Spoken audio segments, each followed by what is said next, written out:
Therefore, when you go through the scripture and you find all these verses, like the guys down in Houston did when we debated them, where God thwarts the will of a king from committing adultery, for example, and they use those as proof texts to say, see, no such thing as free will.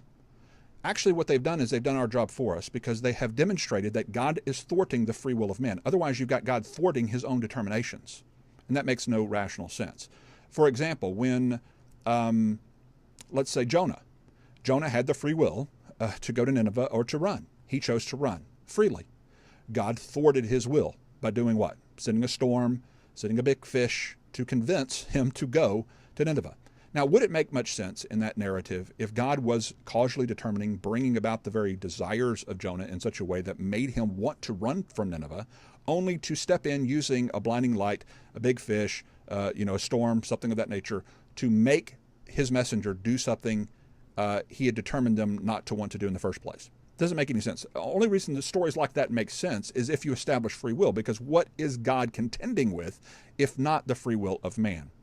God is able, and at times does, trump and thwart the wills of men in their rebellion.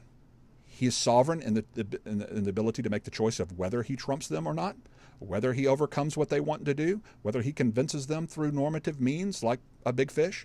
He has the ability to do that, and at times throughout history, he chooses to do that. It's a prerogative whether he does that or not. He doesn't have to show his nail-scarred hands to everybody. He showed them to Thomas, though. So that's his choice. That's what a sovereign God can do. He can rule how he wants, and he can trump who he wants to trump. Okay? He can use different normative means. But as we've said before, proof that God uses normative means like a big fish to convince his messenger to take the message to Nineveh doesn't prove that God uses some inward irresistible means to make certain Ninevites believe his message. That doesn't make much sense, does it? Why use a big fish to convince your own messenger to deliver a message, only to use some secret inward irresistible regenerative means to make certain people believe the message? That just doesn't, it's not rational. It doesn't follow.